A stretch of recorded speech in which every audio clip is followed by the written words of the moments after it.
குளித்தலை அருகே வெள்ளத்தில் அடித்துச் செல்லப்பட்ட தரைப்பாலம், ஆபத்தான முறையில் கடக்கும் மாணவர்கள். தண்ணி அடிக்க வர முடியல.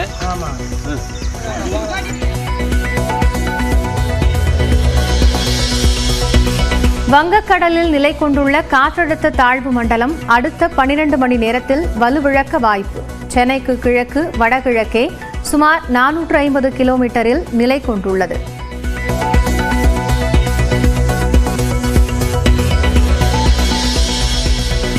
குண்டும் குழியுமாக காணப்படும் செங்கல்பட்டு மாவட்ட பாலாறு ஆற்று பாலம்.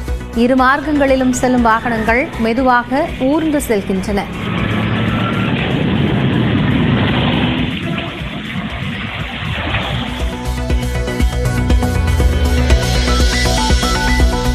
மதுரை மெட்ரோ ரயில் திட்டத்தின் செயலாக்கம் குறித்து ஆய்வு. விரிவான திட்ட அறிக்கை மத்திய அரசின் ஒப்புதலுக்கு அனுப்பி வைக்கப்பட்டுள்ள நிலையில் ஆய்வு செய்த அதிகாரிகள்.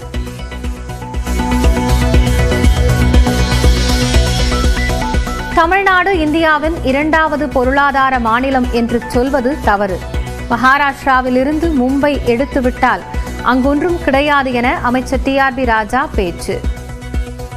Today, ladies and gentlemen, is the number 2 economy in India சொல்லுவாங்க. அது வந்து டோட்டலா தப்பு. மும்பை சீட்டிங். நீங்க மும்பை அங்கே எடுத்துட்டீங்கன்னு வச்சுக்கோங்க. மகாராஷ்டிரால என்ன இருக்கு? All the HQ, இந்த MTA numbers பார்த்தா எல்லாம் skewed towards the HQ, right? HQ அங்க இருக்குது. You have the BSc, everything there. நீங்க மும்பை எடுத்து போட்டீங்கன்னா என்ன கிடைக்குறாங்க? சென்னை சின்னமலை பகுதியில் ஆன்லைன் ரம்மியில் பணத்தை இழந்த இளைஞர் தூக்கிட்டு தற்கொலை. உடலை கைப்பற்றி கோட்டூர்புரம் போலீசார் விசாரணை.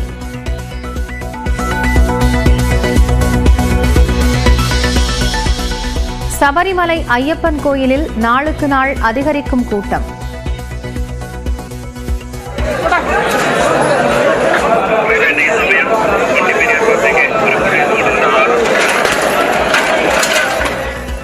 இன்று காலை 3 மணி நேரத்தில் 31,000த்திற்கும் மேற்பட்ட பக்தர்கள் சுவாமி தரிசனம்.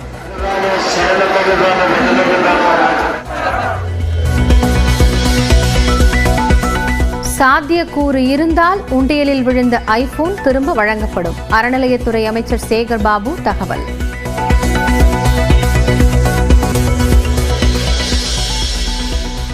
கோவை கணுவாய் அடுத்த நர்சரி அருகே சிலிண்டர் ஏற்றிச் சென்ற லாரி கவிழ்ந்து விபத்து. துரிதமாக செயல்பட்ட பொதுமக்களால் பெரும் விபத்து தவிர்ப்பு.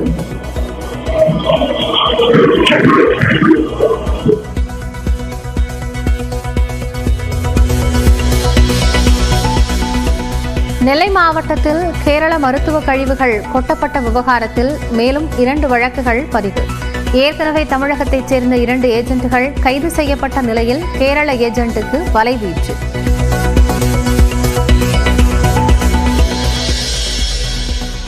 கிறிஸ்துமஸ் ஆங்கில புத்தாண்டு தொடர் விடுமுறையால் விமான கட்டணம் பல மடங்கு உயர்வு. சிங்கப்பூர், கோலாலம்பூர், தாய்லாந்து, துபாய் ஆகிய சர்வதேச விமான கட்டணங்களும் உயர்ந்துள்ளதால் பயணிகள் அதிர்ச்சி. கோவையில் தடையை மீறி கருப்பு தின பேரணி நடத்திய பாஜக மாநில தலைவர் அண்ணாமலை உட்பட 917 பேர் மீது வழக்கு பதிவு. அனுமதியின்றி கூட்டத்தை கூட்டியதாக வழக்கு.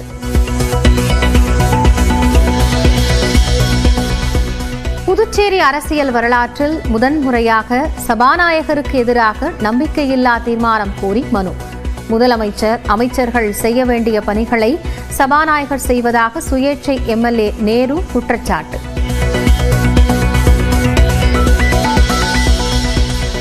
சென்னையில் ஆபரண தங்கத்தின் விலை சவரனுக்கு 480 ரூபாய் உயர்வு. கடந்த சில நாட்களாக விலை குறைந்த நிலையில் இன்று சவரன் 56,800 ரூபாய்க்கு விற்பனை. தென்காசி மாவட்டம் ஆழ்வார்குறிச்சி அருகே இளைஞரின் தலை துண்டித்து கொலை. காரணம் குறித்து எஸ்பி சீனிவாசன் நேரில் விசாரணை.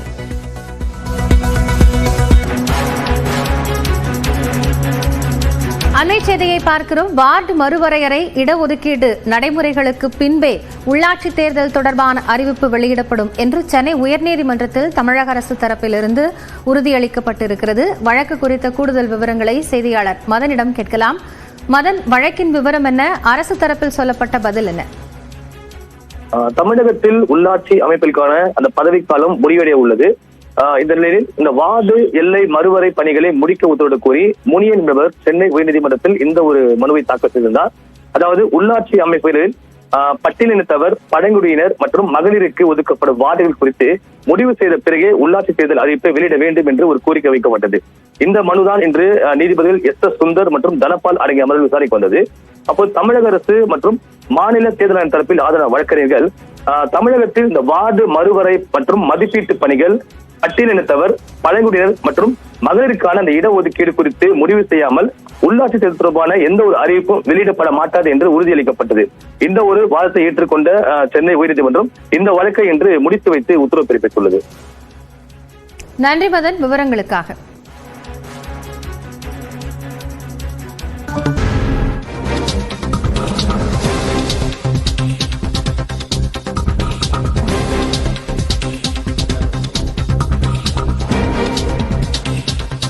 அண்மை செய்தியை பார்த்து வருகிறோம்.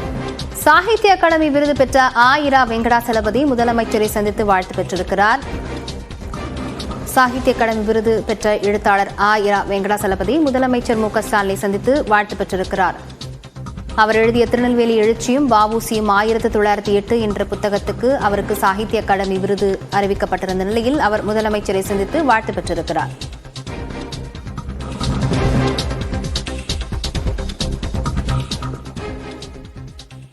குளித்தலை அருகே ஆத்துவாரி தரைப்பாலம் வெள்ளத்தில் அடித்துச் செல்லப்பட்ட நிலையில் மக்கள் ஆபத்தான முறையில் அதனை கடந்து வருகிறார்கள்.